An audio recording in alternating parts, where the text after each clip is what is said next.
Well, good morning, everyone. What a beautiful morning. So it was a little long coming, at least for a Georgia boy. But anyway, it is beautiful out. I'm Fritz Mayer. I'm the dean of the Corbell School. So just my job here is very ceremonial, just to welcome you to the Scrivner Policy Roundtable, which is just a wonderful institution that Nazanin Barma and team at the Scrivner Institute have launched, and really part of our effort to connect with the community in Colorado, to be engaged in the policy discussions, to be part of a kind of civil conversation and evidence-based conversations about public policy. So this has just been already a great institution. I think it continues to gather momentum. So welcome to all of you who are here. I think it was a great program this morning. And let me turn that over to Professor Nazanin Barma, who's director of the Scrivner Institute, to say a few more words about today's program. Naz. Thank you, Fritz. Thanks so much, everyone, and thanks, Fritz. I'd like to start by acknowledging that the University of Denver campus sits on the ancestral homeland of the Cheyenne and Arapaho people who have stewarded this land for generations and whose loss we recognize and mourn. We're so pleased to be here with all of you today. Thank you so much for joining us. It's wonderful, especially to see a bunch of new faces, a bunch of new groups who've joined us, with thanks to our Colorado Evaluation and Action Lab colleagues for bringing in new folks. I just want to spend a few minutes, since we do have some new people here, talking a little bit about what the motivation behind the Scrivner Policy Roundtable is. So for those of you who've been with us all along, forgive me, you'll have heard this a few times. We're here for the fourth installment of the Roundtable with a number of our roundtable members here. This is sort of an invitation-only group, and we're very excited to kind of keep expanding it. So for those of you who like what you see here today, please be in touch with us, and we'll look forward to kind of embracing you into the roundtable. I wanted to also welcome especially Doug Scrivner, whose generous endowment of the Scrivner Institute of Public Policy makes our work possible. Doug, great to have you here, and thank you, Fritz, for being here as always.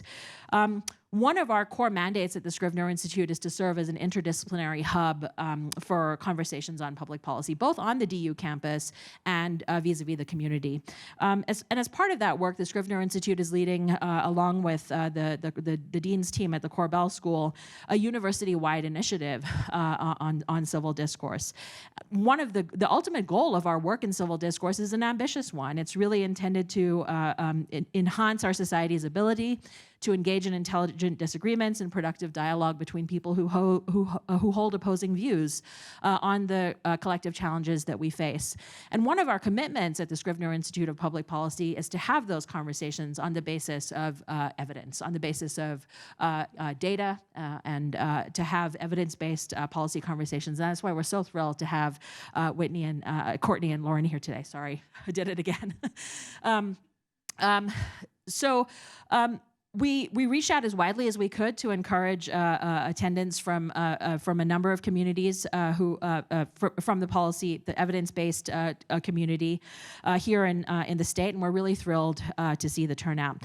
I want to especially thank Katie Aker over there, Katie, who many of you have heard from. I think all of you have heard from if you're here today, Assistant Director of the Scrivner Institute, and her work is indispensable in making this happen. So without further ado, I want to properly introduce Courtney and Lauren.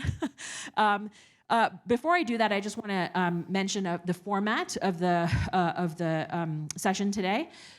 Courtney and Lauren are going to lead a series of presentations, three short presentations, each to be followed by a table conversation.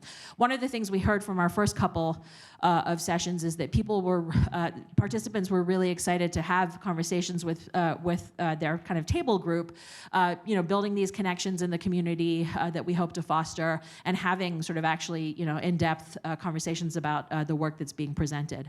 The conversations themselves, the presentations will be recorded, the presentation components. The conversations themselves will not be recorded, and they're held under closed-door rules where you're free to use, the content of the conversation, but they're not for attribution, so that people can feel free to express themselves as freely as they'd like to.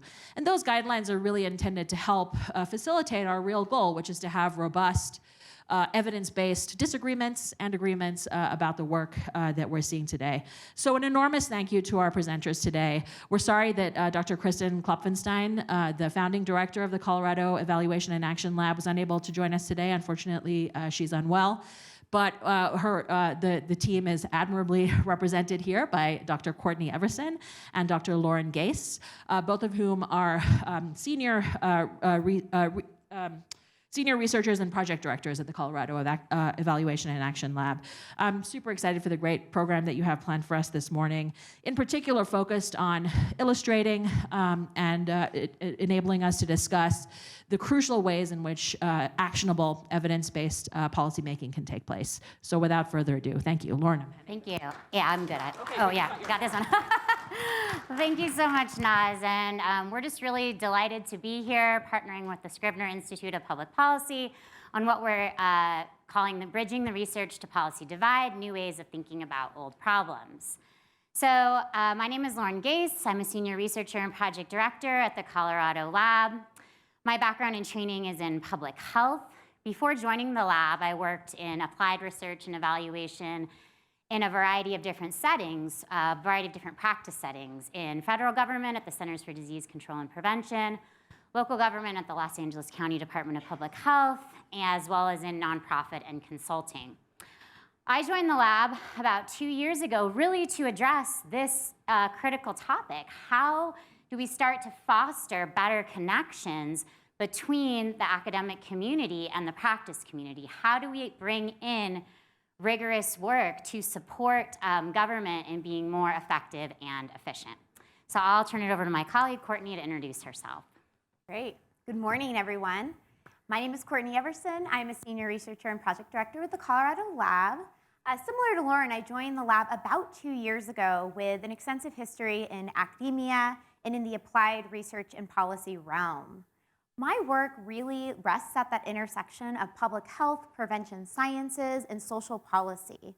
And in my work, I really think about how can we make data actionable in a way that is responsive not just to our governmental partners, but to the communities and the families that we ultimately aim to serve through evidence-based policy making. So I've drawn a variety of frames, in terms of everything from a mixed methods approach to my previous work as a prenatal healthcare provider to really say what are the factors that matter in implementation context, what does the research say, and what does that mean for inspiring policy change that will make a genuine difference in the lives of Coloradans. Excited to be here today. Thank you so much for the invitation. We're thrilled to dialogue with all of you. So now that you know a little bit about us, I wanted to just back up for a minute and give a brief orientation to the Colorado Lab. The lab was founded in 2017 as the state's policy lab by then Governor John Hickenlooper. We're a nonpartisan, multi-issue lab, so we work with a variety of state and local government partners to really help them identify, use, and build evidence. We do this in order to help them in supporting innovation, to promote greater effectiveness and efficiency, as well as greater transparency, accountability, and responsible use of funds. So the lab is grounded in 8 essential elements, and we really wanted to start off here because we feel that many of these essential elements are really at the heart of what we'll be talking about today in terms of bridging the research to policy divide. We group the essential elements into 3 areas. The first is about building relationships. This is about prioritizing and building relationships, not only with our governmental partners, but also with the research community, which is one of the reasons we're so excited to be here today. The second is really about systems, bringing systems thinking to all aspects of evidence building.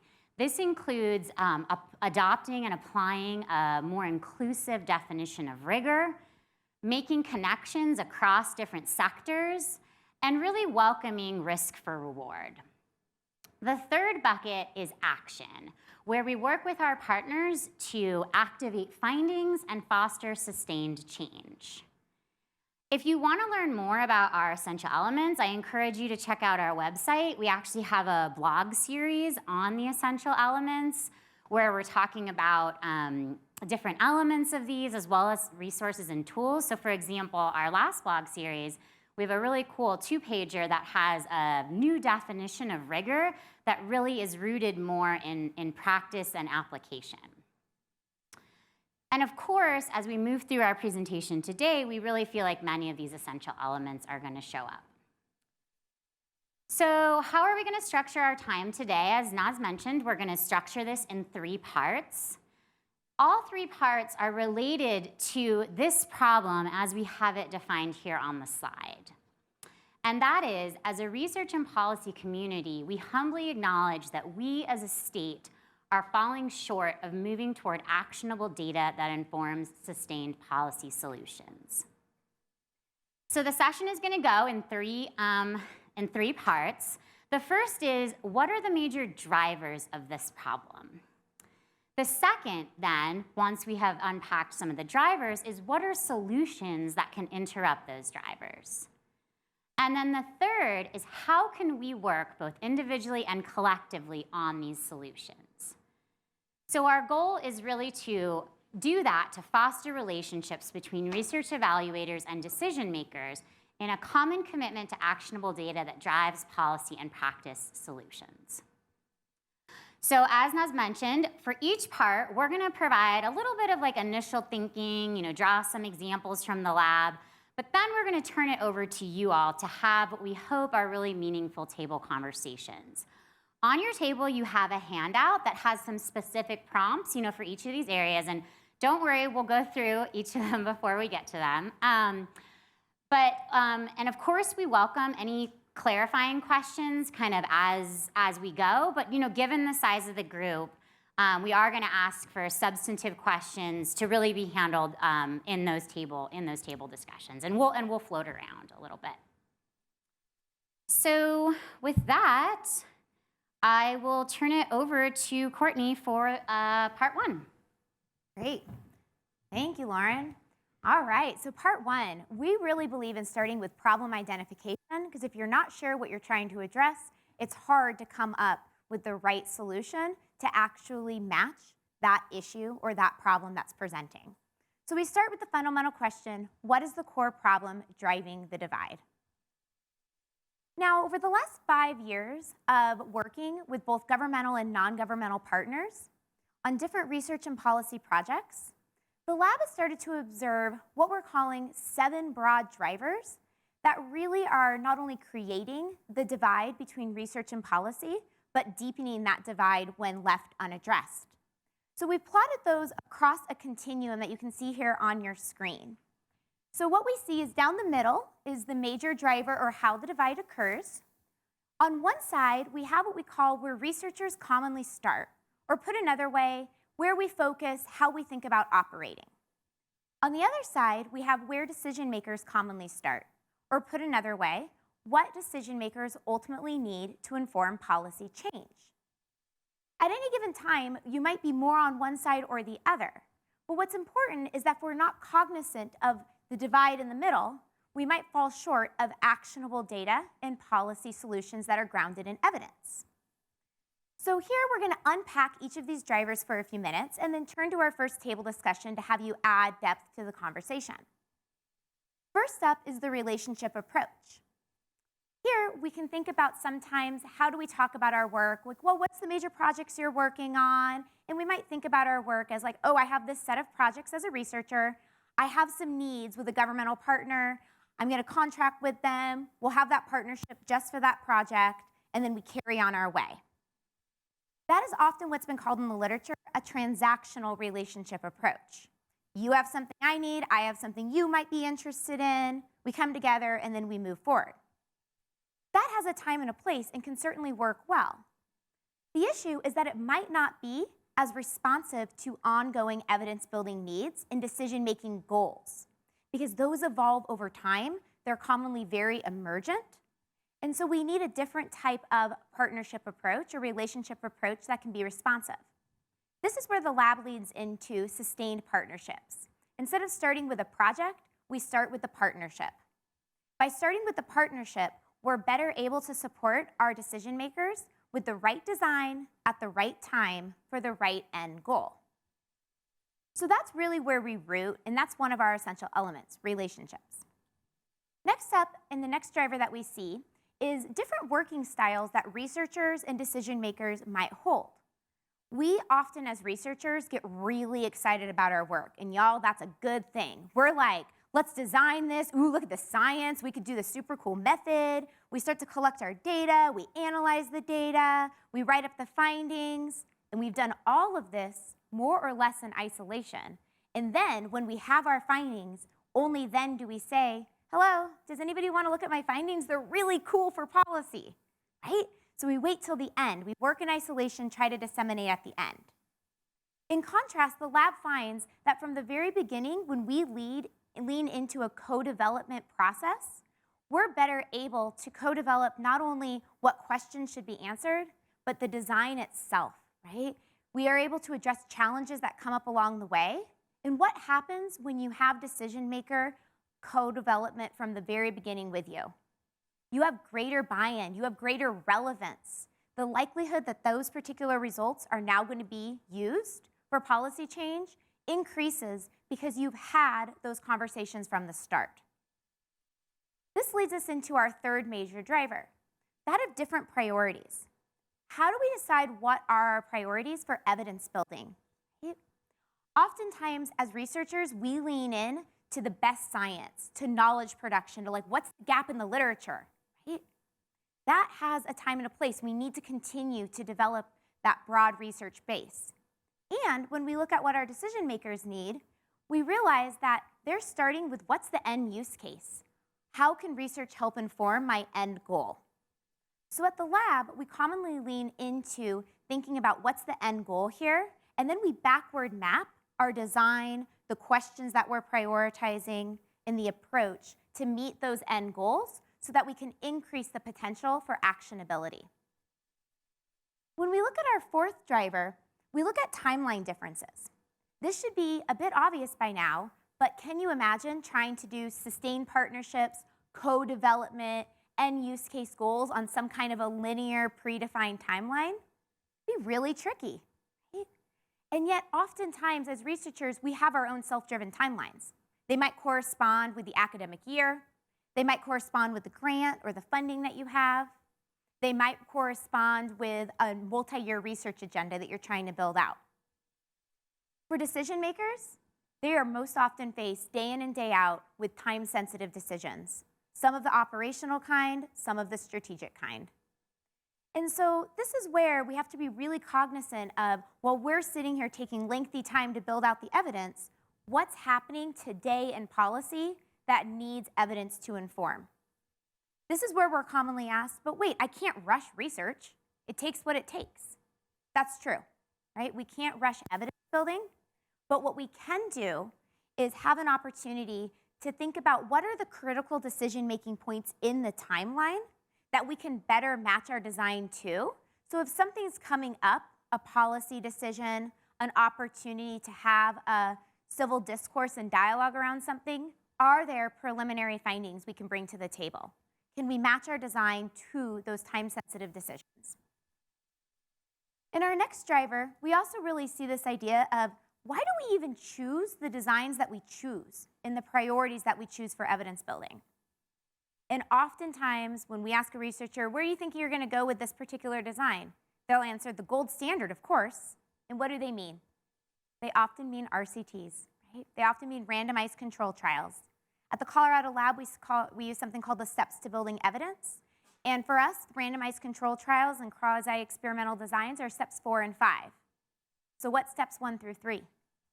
That's where we're also looking at other types of designs that really root in everything from theories of change and logic models up to more comparative or descriptive studies and correlational studies as well.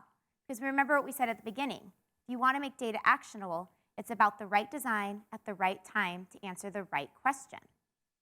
And so oftentimes when we want to design for the gold standard, and that's certainly a goal that we hold at the lab, that might not always be the most ethical or feasible choice on the table.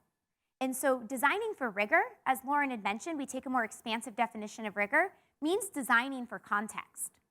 This is where we must consider resource constraints. Things like, what really is the budgets that we're working with? on a policy level or on an implementation level? What does it look like for cultural and community considerations to be brought into the design from the start? What does it look like to acknowledge the burden this may put on providers that are actively implementing, let's say, a given program or service, right alongside the data collection that you're now asking them to support? We try to really design with those resource constraints and implementation factors in mind, because at the end of the day, if we want our research to be actionable, it's going to go into the real world where those exist. The final two are ones that are very role specific. At the end of the day, we do have different incentive structures as researchers and as decision makers. For researchers, part of our incentive structure is publication. There is the joke of publish or perish for a reason in the academic culture. And that is commonly what we write toward, what we design toward. And that is important. But there are a lot of barriers to decision makers getting their hands on those brilliant publications. There's everything from firewalls to, can I even read what this article is trying to tell me? Can I translate that? And what does it mean for how I move from findings into action? So at the lab, we really lean into this idea of designing deliverables for action by tailoring it to both form and function in the audience we're trying to reach. This might take the form of a 2-page policy brief. This might take the form of facilitating a conversation about data, about the evidence, and then helping folks co-develop what it means for practice implications. Finally, in our final driver, we have simply the lack of shared language. I alluded to that just a moment ago. At the end of the day, if you're sitting in a researcher position, I'm assuming you hold pretty high fluency in all things research design. And yet, for decision makers, they might have variable introductions to what we even mean by some of our language. When we say, can you help us choose a design that'll be feasible? They might be like, sure, but we don't really know what design options are even on the table. They might not know the difference when we're asking them to come up with their theories of change with us between outputs and outcomes. A riveting conversation, I know. We have riveting. And yet that's where we spend our time, right? We're like, ooh, we gotta distinguish this. Our decision makers might not be at that same place. And yet, coming up with shared language builds capacity for all of us to participate in an evidence-based decision-making culture. And so thinking about how we can come up with that shared language is a big deal as we think about how we can unpack the root causes and address all of these different drivers. The final thing I'll say here is let's zoom back out. Our point, remember, in highlighting these is so we can start to unpack what is the problem, what's causing the divide. At the Colorado Lab, we not only lean in more to the right side, your left, my right, whatever that is, your right, of this continuum, but we also really have conversations like this and facilitate dialogues so that as a research and policy community, we have an opportunity to come up with a shared mental model of what will it take to make data more actionable. So we're not asking anyone to give up where they're starting, but rather to harness those unique strengths and find that way in the middle that can help us to proactively close the gap. So with that, we're going to turn to our first table discussion. We've identified about 7 broad drivers, as you've just seen, and now we know that the brilliant minds in this room have probably experienced many of those and more. So we're going to turn to our table conversation, trusting that dialogue will help us go deeper. We'd like you to address 2 questions. How are the drivers we mentioned showing up for you? And what other factors are causing us to fall short on moving toward actionable data that informs policy solutions? So you have those handouts that Lauren mentioned right in the center, and those are meant to be your individual things so that you can walk away with some notes and leave behinds. We will have about 10 to 12 minutes or so, maybe a little longer for this first table discussion. We will not be asking you for report outs, so please have a rich discussion at your table. Lauren and I will float around. Flag us if you have questions. What can you expand on? How can you see the divide happening?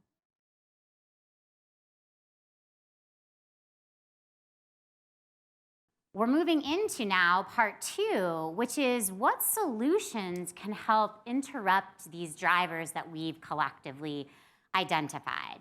And Courtney and I are going to talk about 3 solutions that we have implemented at the lab and illustrate those with some project examples. The first approach we want to talk through today is a more expansive way of thinking about the use of evidence in decision making. We see this as really including three components: considering context, valuing decision maker expertise, and co-interpreting results and co-creating strategies based on results. So the first piece we want to share here is from some work that Kristen and Courtney have done in partnership with members of the executive and legislative branches, as well as non-governmental partners, to develop a 5-year vision for evidence-based decision-making in Colorado. This foundational work, which was released late last year, articulates a commonly accepted vision and framework for Colorado's approach to evidence-based decision-making, as well as aligned roles and responsibilities. So in this document, we define evidence-based decision-making as the intersection of three things, which is depicted here on the slide: the best available research evidence, professional expertise, and community needs and implementation context. So this definition recognizes importantly that research evidence is not, nor should it be, the only contributing factor to policy and budget decisions. The other important thing about this definition is that it purposely distinguishes itself from evidence-based practice, right? Evidence-based decision-making is a more comprehensive approach to both pulling on existing evidence, but also acknowledges that there's a need to test and build evidence for more innovative strategies, right, that may not have existing evidence. So distinguishing these two pieces is really important. The other thing that we emphasize is that evidence-based decision-making is not just about big decisions like, should I pass this bill or fund this program? It's also really about the day-to-day decisions that folks at many decision-making levels are making. So if you want to check out this vision, it's on our website. I encourage you to take a look at it. It's exciting stuff. So to see how this shows up in practice, let's look at a project example. This is a project I lead, the Colorado Prosecutorial Dashboards Project. It was launched in September 2021. It's a 2-year project that represents a collaboration between the Colorado Lab, some national partners, which is the Prosecutorial Performance Indicators Project, which includes researchers from Loyola Chicago and Florida International University, and prosecutors' offices across the state. It's funded by the Microsoft Justice Reform Initiative. The project has 3 goals: supporting district attorney offices in making meaning of their data and tracking progress toward greater effectiveness, efficiency, and fairness. There's an explicit emphasis on identifying potential racial ethnic disparities at points of prosecutorial discretion and working to reduce disparities. And 3, improving DA offices' engagement with and accountability to the public. So this project is being implemented in 2 phases. In the first, it was a pilot where we worked with 8 offices to develop internal and external facing dashboards and conduct in-depth analyses of racial ethnic disparities. And phase 2, where we're creating the structures for statewide scale. So I really wanted to highlight this because it exemplifies those 3 pieces that I mentioned a second ago: considering context, valuing decision maker expertise, and co-interpreting results and co-creating strategies. So in terms of context, this project is really about meeting partners where they were. In this case, I know this may be hard to believe, it meant that they had no experience at all reviewing or making meaning of data. Through no fault of their own, their data was completely locked in a case management system with no ability to aggregate and no ability to review results. So they couldn't even answer basic questions about how many cases did you close last year and what were the outcomes of those cases. So, but we knew, because they came to us with this need, that they were hungry for information. but they had no experience in making meaning of data or translating data to action. So we developed this approach based on the idea of a sustained partnership and developing the infrastructure that supported them beyond a project-specific assessment. So these are two of the root drivers that Courtney highlighted in the last section, right? So we didn't want to just come in as researchers. Sometimes that happens, and I've done this, where you do an assessment, here's the results, you know, oh, well, that's old data, or how do I make sense of this going forward, right? Rather, let's build you a system and build your capacity so you can use data now and into the future. So throughout the project, we really focused on providing capacity building opportunities for staff on how to understand, interpret, and translate data into action. We also had an explicit focus on helping each DA build the internal culture within their office, because this is a shift, right? This is a different way of doing business, and it can be a little bit scary. It can be a little bit threatening. So thinking about intentionally, how do we cultivate champions, both top-down, you know, leadership, as well as bottom-up line staff? So that was an explicit goal of the project, and we built in ways to do that. Likewise, we had a clear set of expectations and supported and provided support for each office to conduct community engagement throughout the project period. So how they defined community and what activities they used to do this was completely up to them, but we made it sort of an expectation that they would be doing this throughout the project. In terms of valuing decision maker expertise and co-creating, we set up a work group in each office that was responsible for facilitating adoption, use, and sustainability of their dashboard. So similar to the idea of an implementation team in implementation science. These work groups, this is the best decision I made on this project, they were critical, honestly, because they were responsible for all aspects of project execution, and they'll be the heartbeat that continues, right, now that I and the project team are stepping back. So importantly, each work group included diverse perspectives, different levels of tenure, different roles, informal and formal leadership roles. We also encouraged them to invite people they thought would be champions and people they thought might be skeptics, right? So how can we hear the pushback, the criticism, work through that, and address it? The other thing we did is that we centered in their decision-making goals. We made it clear that we, as external researchers, were not here to judge them. Actually, but at the end of the project, when we had a little debrief, it was like, what did you think we were here to do, you know? And it was like, oh, we were so afraid you were here to judge us. But you don't, because we don't. We put the onus and the interpreting of results and identifying the action steps back on them, because they are the subject matter experts. I don't know much about what GAs do. I do now, but I didn't. They're the individuals with the best understanding of their work and the best understanding of their context.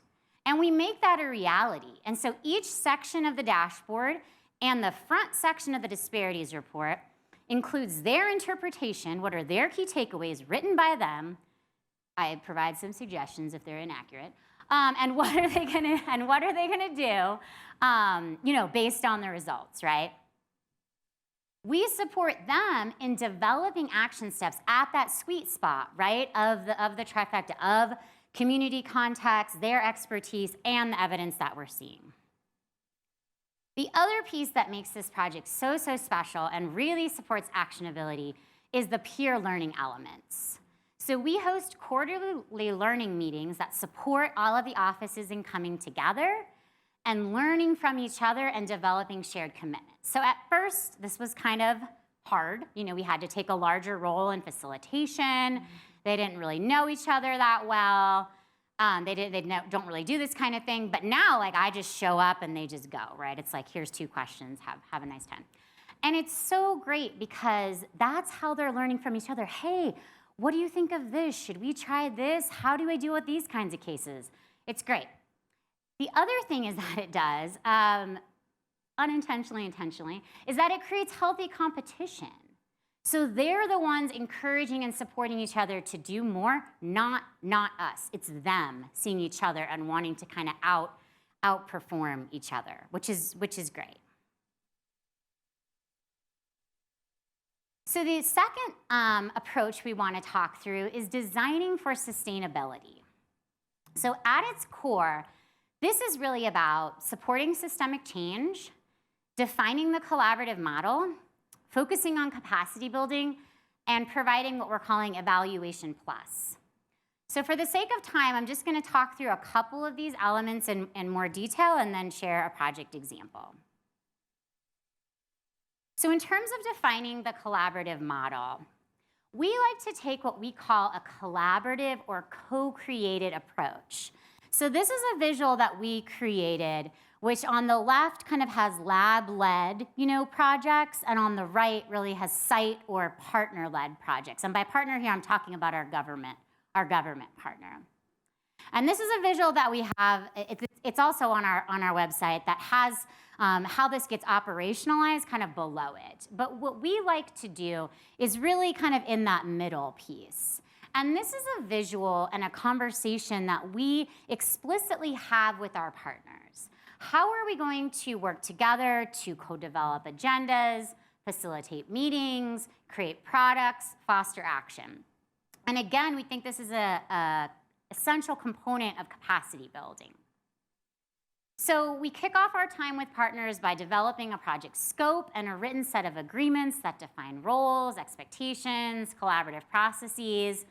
And this helps us get more explicitly at some of the root drivers Courtney mentioned, like timing and deliverables. And importantly, this is not something that we just talk about at the beginning. It's something that we revisit. Are we living up to these roles? Do we need to adjust them?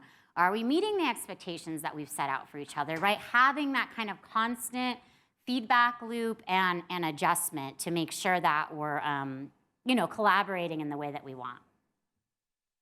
So turning to what we're calling evaluation plus.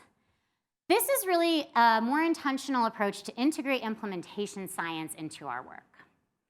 So given that our work is really oftentimes at the integration of implementation and evaluation, we find it really helpful to bring in some of the implementation science elements to those earlier steps to building evidence that Courtney was mentioning. This approach not only meets partners where they are, but also helps what I see as a couple of known challenges or criticisms of evaluation, including the notion that evaluation is disconnected from implementation in reality, and the notion that evaluation is only focused on judging or accountability versus learning and improvement, right? So instead of that, we're really designing for context and addressing what our partners need. So what does that look like? So first, and again, these are all interrelated pieces because you heard me talk about some of them in the last piece. The first is that we often use site-based teams, similar to an implementation team. The second is that we're attentive to trust building and the interpersonal dynamics of the work, which is core to an implementation science support approach. The third is that we employ methods to increase the likelihood of consistent, high-quality implementation. So this means clarifying the intervention, right? What are the core components? What is the what? Operationalized concretely. And then signposting implementation progress, right? So how do you know you're on your way to implementing the core components of what you've defined?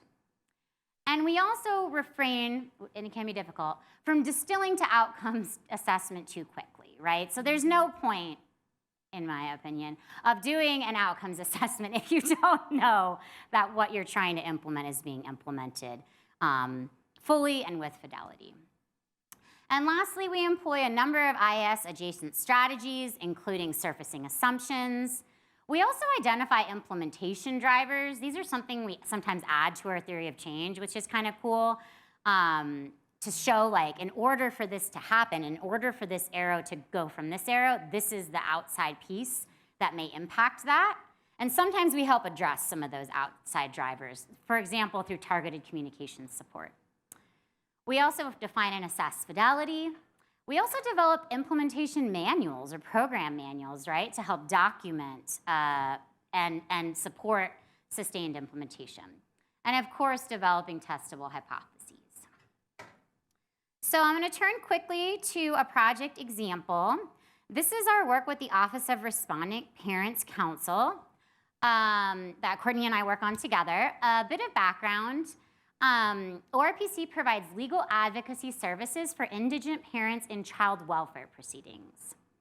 So our partnership with them began in 2020 with a request to conduct an outcome evaluation of their interdisciplinary representation model, which brings social workers and/or parent advocates into the legal team to help more holistically address the needs of families.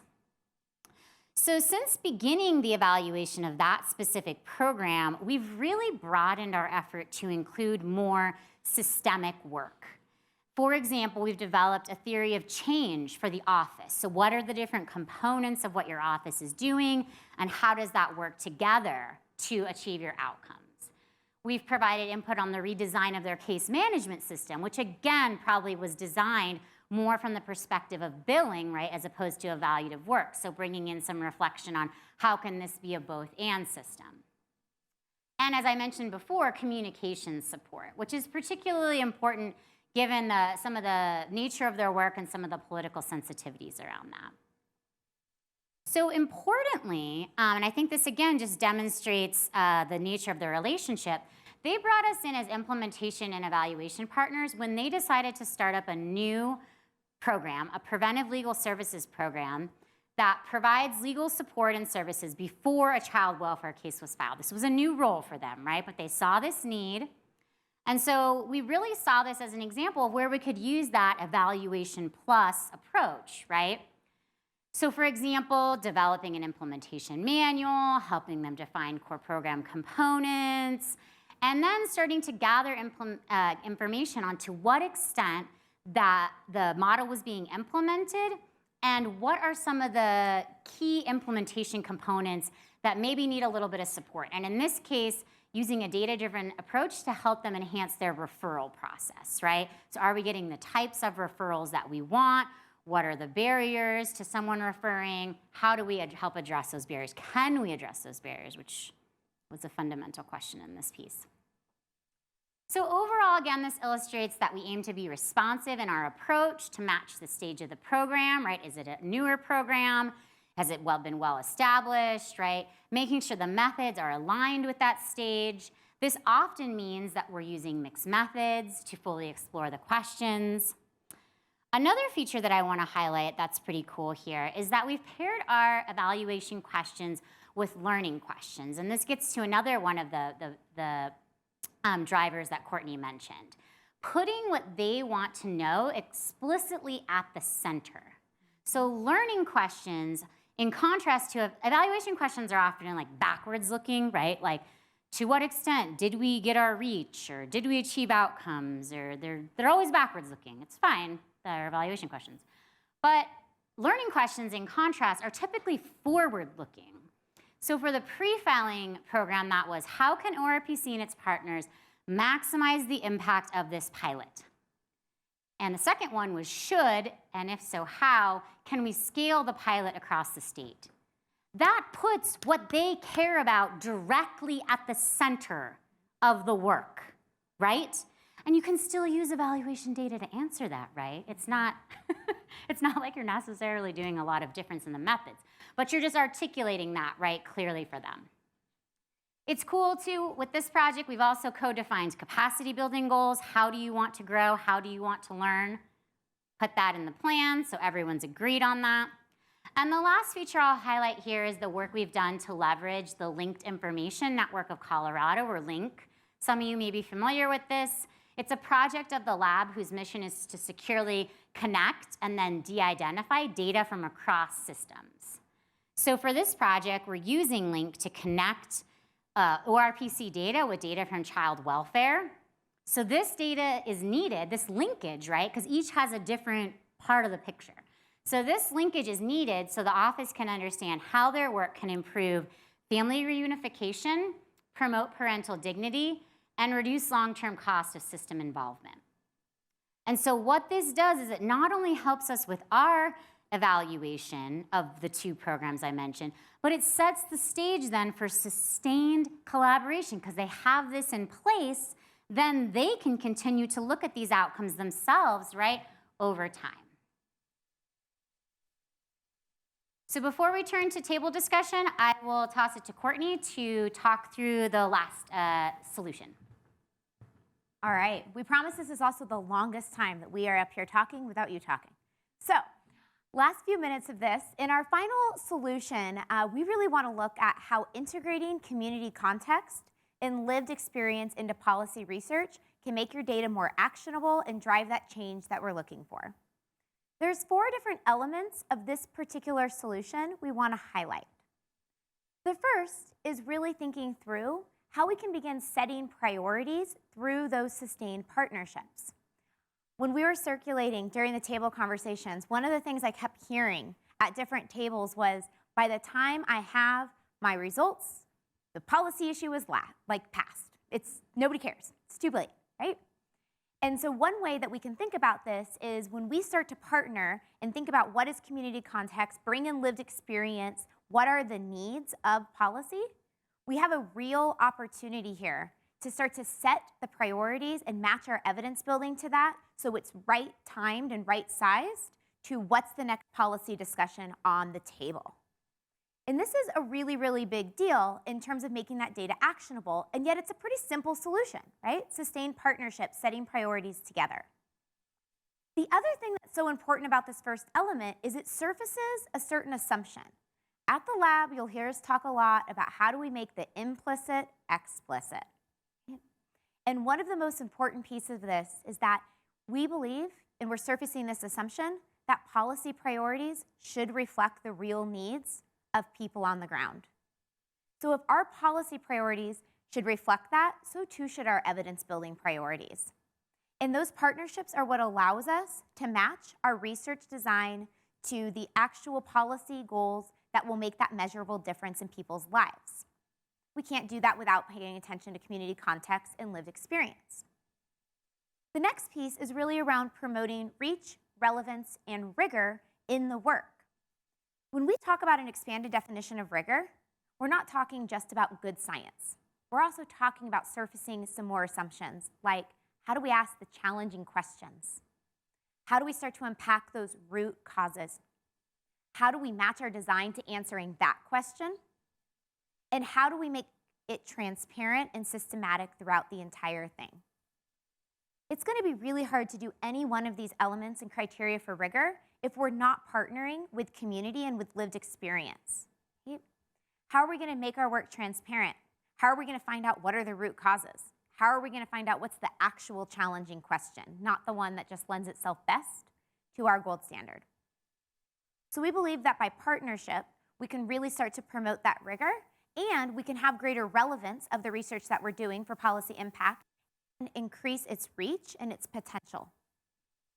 This also brings us into our third kind of element of this solution, which is ensuring feasibility. Once we have our now more rigorous designs, because we're co-developing, we're using those sustained partnerships, best laid plans are exactly that, best laid plans. So how do we know now if we're going to go into a certain implementation context and if our data collection tools are going to be reliable? Are we going to actually be able to get the recruitment necessary to get whatever sample size we're aiming for to continue to meet our goals? If we're designing in partnership, we're able to more proactively see where there's going to be sticky points. And we're able to come up with those solutions together to overcome the challenges that will inherently present. Because if any of you have had a research study go perfectly, please chat with me after.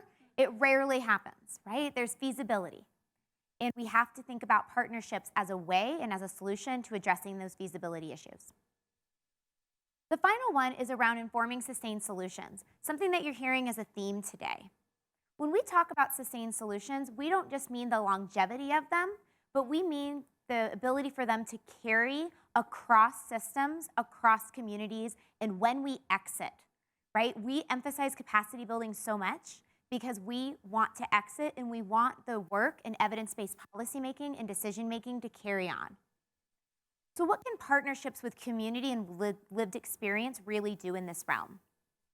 One thing that we are finding is that when solutions are starting to be developed from the data, when folks are making meaning of that data, if we only have a couple of different viewpoints at the table, we're going to come up with the solutions that make sense from our point of view. It's going to make sense from my particular system I represent, or my state agency, or my particular community organization, but it might not make sense in the most comprehensive way possible to truly move the needle on outcomes.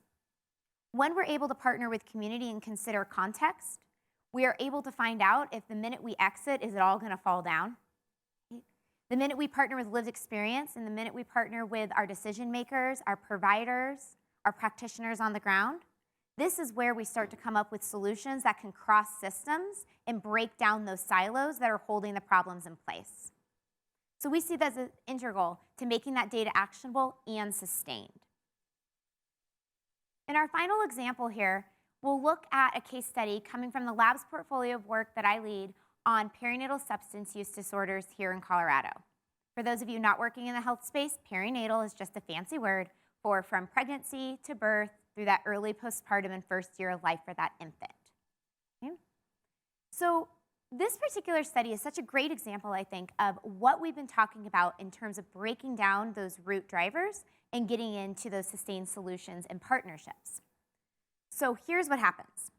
Over the last several years, it's no shock to anyone in this room that behavioral health has been heavily debated on the policy platform. And there has been an extensive amount of investments in our state into the behavioral health realm. Case in point, we launched an entire new behavioral health administration just a couple legislative sessions ago. And so figuring out, though, within that very giant topic, what's the right question to address that needs research, that needs evidence, is a little bit like finding a needle in a haystack. Where should I even start? So you might just start with like, what makes sense? What's my grant funding I have going on? But again, is that going to be matched to the policy decision on the table? So where did we start this work? We had policymakers coming to us over and over again, frustrated at the lack of comprehensive Colorado-specific information on families experiencing prenatal substance use. And they were frustrated with this lack of data because that meant that they didn't know how to make evidence-based policy and practice investments. They were a little bit like, best available, I don't even know where to get it. And if I found it, it's not Colorado specific. And there was a real good reason for this. They couldn't find the data because the data were stuck in silos. A given maternal infant dyad through their pregnancy and recovery journey might touch none of our systems, one of our systems, multiple of our systems. So we had some folks having a little bit of data over here, maybe about their prenatal care. We had some other folks having information about how they navigated maybe WIC services. Somebody else had data on behavioral health. Somebody else had data on child welfare involvement. We weren't able to get population level estimates from that. And we certainly weren't able to find out what's the real navigation patterns and health outcomes of these maternal and infant dyads. Enter here a co-development process that led to the passage of Senate Bill 228 in 2019, which created a legislatively authorized data linkage project using the Linked Information Network of Colorado that Lauren previously mentioned. When we started this is the visual on your screen. It allowed us to link data from all of these different state-administered data sources together, and we linked the data of the infant and the pregnant person together, recognizing that their health is connected from the start. So we co-designed this project directly in response to policymakers' need, the lack of comprehensive information. And then we have like at least a 10-year research agenda going on up here, people. And so then it was a question of what do we prioritize first? So then we started working with our decision makers, and they say we have big policy decisions coming up on what to do proactively for our child welfare involved dyads that are experiencing prenatal substance use. We prioritized that. We made meaning of the data together with community and with families and with state agencies and with policymakers. And it led us to release a couple of years ago a policy brief on what it would look like to come up with cross-system care coordination for these dyads.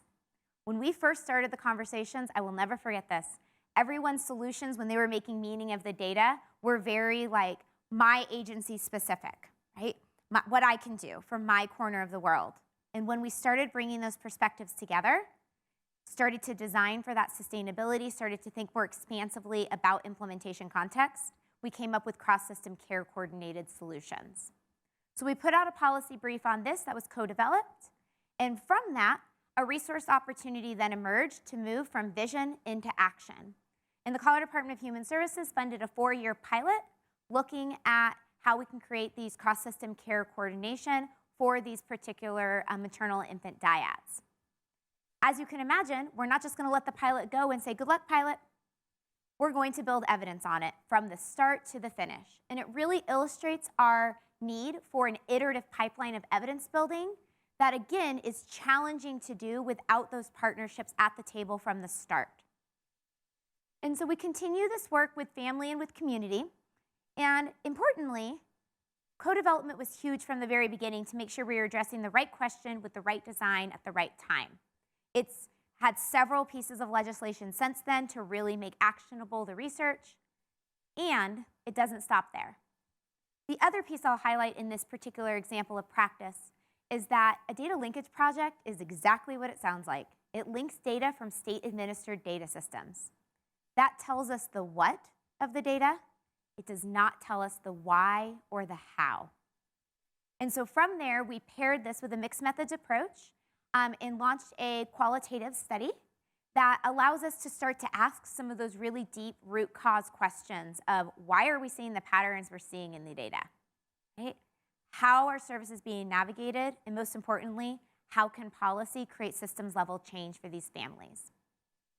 And so our qualitative project not only helps to round out the picture through a mixed methods approach, but it also utilizes novel approaches such as utilizing individuals with lived experience to be peer researchers and community research assistants in the study itself. This is helping us to overcome some of those feasibility barriers that we talked about earlier. How do we know if our data collection tools are actually going to resonate with families that are actively experiencing prenatal substance use? How do we ensure that they're trauma-informed as they reflect on their journey? How do we get more reliable and trustworthy data out of it because of the use of lived expertise as community research assistants and designing for context? And we believe that this type of approach, these types of partnerships, are critical to promoting equity and ethics during policy research. I heard a most interesting comment when we had our first table discussion around when is our research good enough to inform policy? Really, when is it good enough? Is it when it's an RCT? Is it when we have like the most robust sample size possible? And I think one of the ways to really answer that question is by leaning in to our decision makers, our communities, and our lived expertise leaders as the experts on these issues. They're going to help to answer the question, yeah, this works. This is the data we need to make that next decision that will match measurable difference in our lives.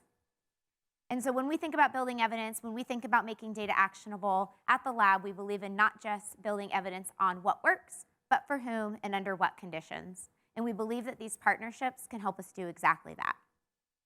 So with that in mind, we've highlighted several of our strategies we've used, several of the ways that we've talked about breaking down those barriers. And now we'd really like to move into our next table discussion of how can we use approaches that help decision makers have the right information at the right time toward an actionable goal. You can return to your lovely pieces of paper that have these questions and prompts on there. We'd love for you to start to discuss what strategies you're using in your work to help bridge the research to policy divide, drawing inspiration from anything we shared as well as what you do in and day out practice. We have about 10, 12 minutes again for this conversation, and then we'll come back together.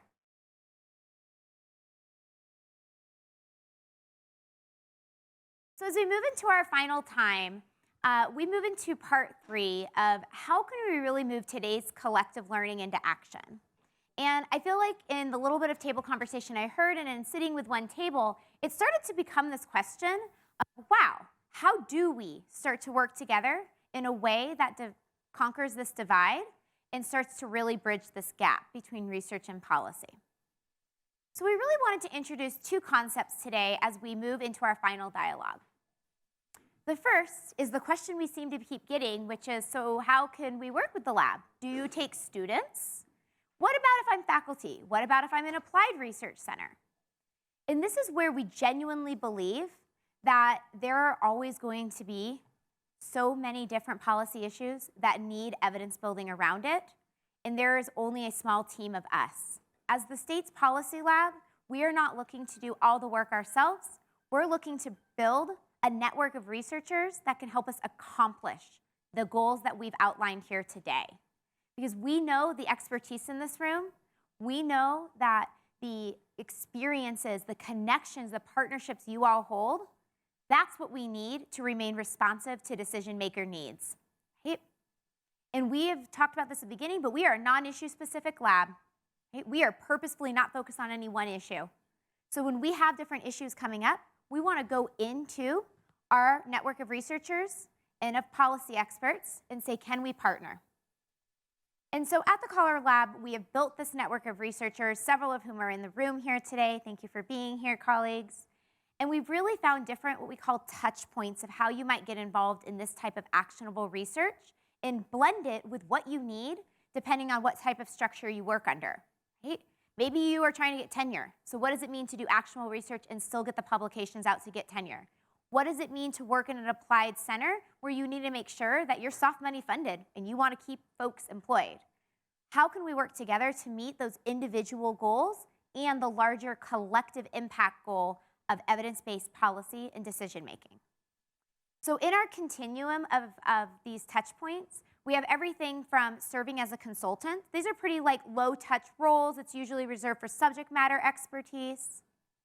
We have some people like Dave in the room that really provides this big role for us as a consultant and a thought partner and a subject matter expert.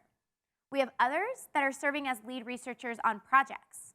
We have both Omni Institute and Center for Policy Research in the room today, and they are great partners to us at the lab in really leading out on several of the projects that are of high policy priority and impact. In those roles, we're like, you're the experts, go forth in this project, build this evidence, and we're here to help provide things like support around managing relationships, the actionability piece, making sure we're right-sizing it to those policy goals, those end-use cases, and any communication support necessary.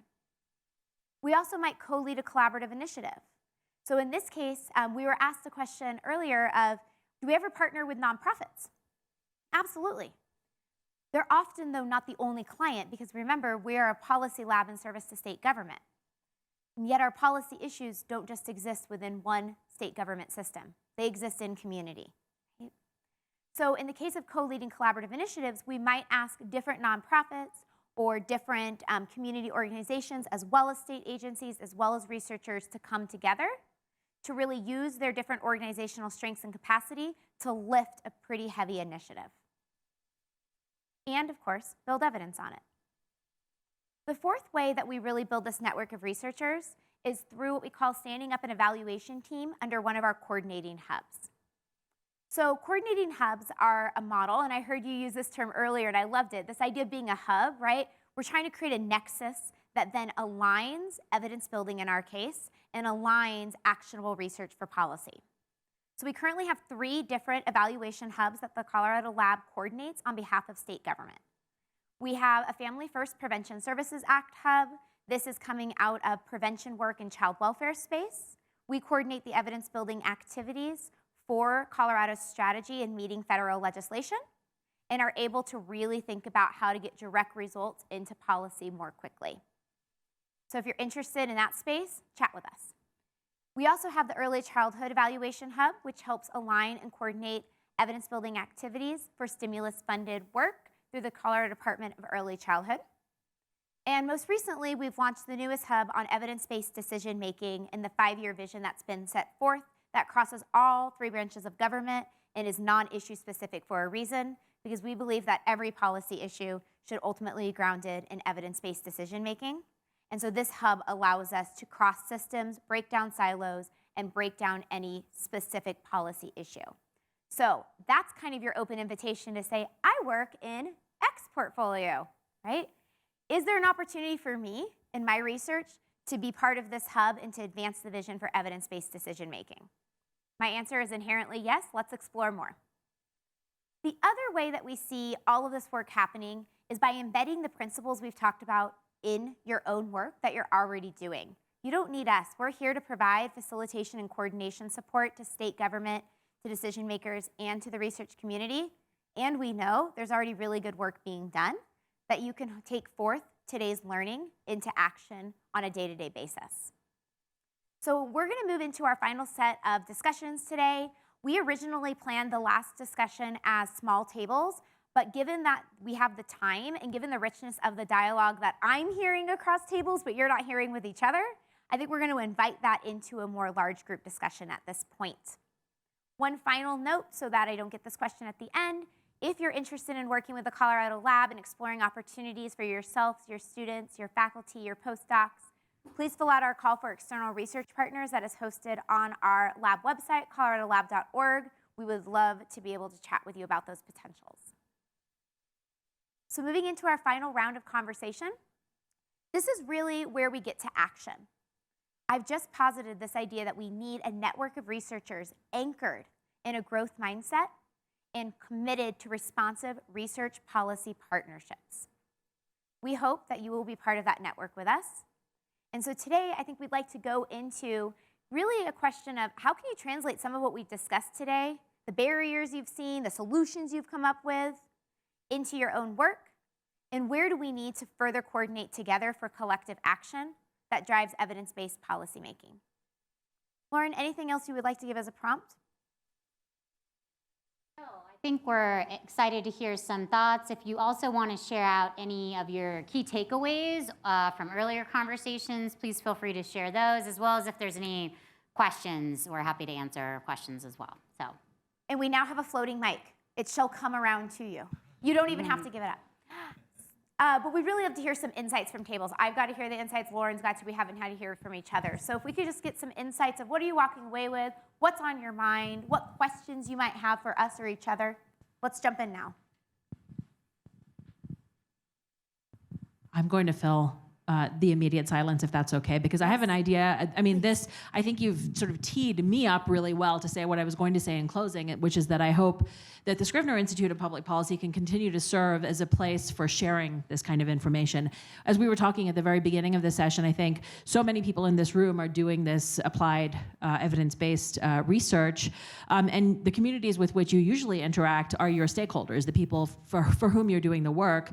I think it's a shame that we rarely get to share that work with each other, a community of researchers, and I hope that you'll look to us as a place where that kind of thing can happen. So that's sort of what I see our role in this collective is. Anyone else like to chime in?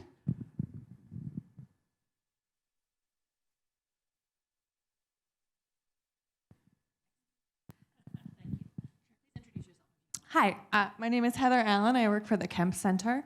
We were talking in the last small group about the challenge of knowing as researchers, what are the key bits that a policymaker would want? Like, what is the thing that's going to resonate? Maybe it's not p-values. Maybe, maybe it's more quotes. But what is it? Like, how do we get the information that we have into their hands in a way that is going to resonate with them? And I feel like that's just something that we're not really trained in, and it feels like we're just kind of guessing. Mm-hmm. So that's the collective action from the research community. Like, how do we build skills in that area? Do you have the answer? No pressure. I actually have one part of potentially an answer. I'm going to condition that in as many ways as I can. The NSF is currently has a call for proposals for advancing research translation, and DU, led by Corrine Langsfeld, the Vice Provost for Sponsored Research, is putting in a proposal for the university, and a large part of it is exactly what you're talking about. How do we, as researchers, those of us sitting in the ivory tower and those of us who are doing applied research, how can we best translate that work for the audiences that we want to reach? And not just policymakers, the communities and stakeholders, with which and for whom we're doing that work. So if anybody's interested in that, I would point you to Corrine. And Chase, you may know a bit more about that. I don't know if you're kind of in the loop on that, but the proposal is due soon. Frank. Thank you. Frank Laird, I'm faculty here at Corbell. since your clients are state agencies and state legislatures, how do we know when they're very excited about a topic or very engaged with the topic that we may have expertise on? I mean, do you just sort of track what they're up to, or do you expect that researchers simply know what's going on in the State House, or how does that work? You want me to take it and then you want to jump in? Yeah, go ahead. So I think a couple of things. I don't think there is a linear answer, right? I think a lot of it, honestly, and I know we sound like a broken record, but a lot of it is the partnerships that we have with our state agencies, because before it ever goes into the legislative session, a whole lot has happened already around what's going to be the budget request for this year, right? What's going to be the policy issues that are going to be pushed forward. And so by having those sustained partnerships that aren't connected to a given project, we're able to say, all right, what's coming up for you? And then able to figure out what that is. Are we building the evidence? Are we activating our network of researchers? And so then if you're in our network of researchers, for instance, because you filled out the call for external researchers, not to plug that again, then you're on our radar. And then we have an opportunity to be like, wow, environment, energy, that's the deal. That's what's happening. I know somebody in this area that could really help us and connect, basically make connections, right? That's one of our essential elements, is making connections. So I would say that's a little bit of how we do it, it is tracking it, but it's tracking it because we're already in those partnerships, both with state agencies and with the research community. So we can act as a bit of a matchmaker and right size, right, the approach that we're taking and the whom that we're activating. What would you add? I think that's right. I guess, too, I also want to be explicit that we also work with a variety of local government partners, yes, especially in the justice space, which is more of a local issue in terms of implementation. I think that our partners help us flag and identify these issues. I think, too, we're also sort of proactive in identifying opportunities. So, of course, we pay a lot of attention in terms of what's happening in the session. So just as an example, last session, there was a lot of discussion and debate around fentanyl and criminalizing possession of fentanyl. I was thinking to myself, well, I just happen to have the data from all the DA offices that could actually look at this issue in a more systematic way. So worked with some partners to get a study about that included in that bill, which now we're working with stakeholders to implement that study, for example.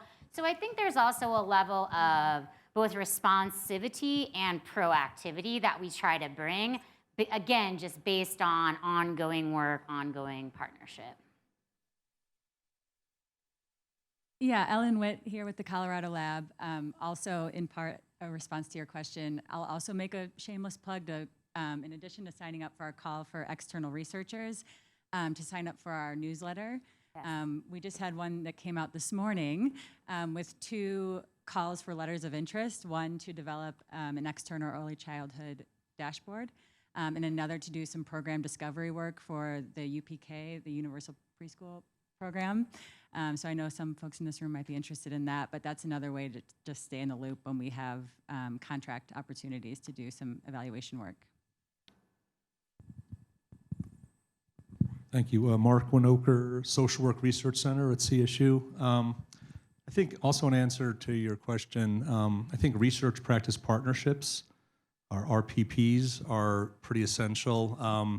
So that's not necessarily with the governmental agencies, but more the local or in Colorado County-based agencies. So having that long-term relationship with practice partners where you're meeting regularly to discuss topics that they are most interested in. So they usually have a pulse on either pending legislation or rule, policy changes, or just local practice issues that are affecting how they are working with families.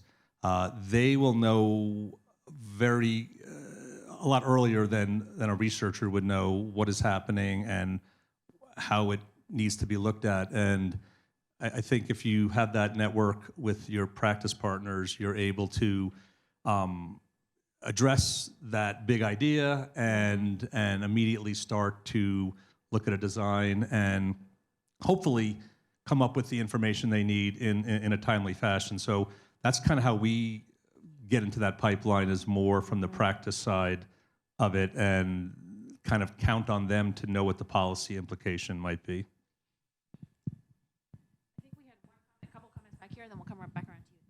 I actually have a question for you guys. So it sounds like the work that you do will ebb and flow depending on what the needs are. And so I was curious if you could talk a little bit about the timeline and how you work with that in your staff capacity. Like, have you ever had to turn someone down, or how does that work for you? Want to take it? No, go ahead. Okay. Yes, it ebbs and flows. That's the first answer. So what I would say is that at the end of the day, because we are being responsive to what communities and decision makers need, there's always a demand, right? Yeah. And so we don't believe, though, in saying no entirely, because that means that we've missed an opportunity to bring in research into policymaking. So a couple of things that we do. One is that we did recently expand our staff to help with some of the demand that was happening as we lifted these different evaluation evidence building hubs. We also really do truly rely on things like the newsletter that Ellen highlighted and our network of researchers that we've built in order to say, okay, we're not directly going to be the ones that takes on this particular issue, but let me recommend so-and-so. They are excellent, we'll facilitate that connection, and sometimes it goes forward from there. And sometimes we provide more of that still stay involved, relationship management piece, et cetera. So in terms of staff workload, what that really looks like is being really smart about a longer timeline, right? We both concurrently work in the moment of quarter by quarter, and we also work over the multi-year of, we have contracts that are 4, 5, 6 years at a time, right? In terms of we know this project's gonna go on. We also have ones that legislative session will end, and we might have a slight panic moment in about 3 weeks. And new things will come up for us, and we'll need to readjust and be responsive and be emergent real time. And what I'll just say before I pass it to Lauren is I love this question, because I think it is a question about how do you manage workflow, et cetera, like operationally. But I think it's also a bit of a flexing a certain muscle around how do we remain responsive. Not only in our research, but in our day-to-day practice, so that we don't get caught up in just pushing the agenda because, hey, that's what I planned for quarter 4, y'all. We gotta go. And really instead be able to flex that muscle of emergence, of learning, of pivoting. And we do that on a day-to-day basis with our internal operations and with our partners. I think it's right. How do you remain responsive and flexible, but how do you also make it so that you're not extremely overcommitted and not able to deliver? So it definitely, I think, is a balancing act, and I do think there are opportunities that we look at through like a screening process and say, this probably isn't the right, fit for the lab, because our sort of motto is like, would it happen if we weren't here? Like, could someone else do this, right? And so I think that's one of the lenses we look at to think about what projects we take on internally. And we really do rely on the network of partners to be able to refer people out to things, yeah. Perfect. Okay. First of all, hi, I'm Sue Kearns. I'm with the Kemp Center. And first of all, this was a fantastic presentation. So thank you so much for pulling together and synthesizing so much information in a very digestible way. I just wanted to hear some reflections about, we've done a lot of research about effective programs that are out there. The science to service gap is well documented, and I think is a lot of what you talked about is in service of making sure that we are getting more of that practice happening.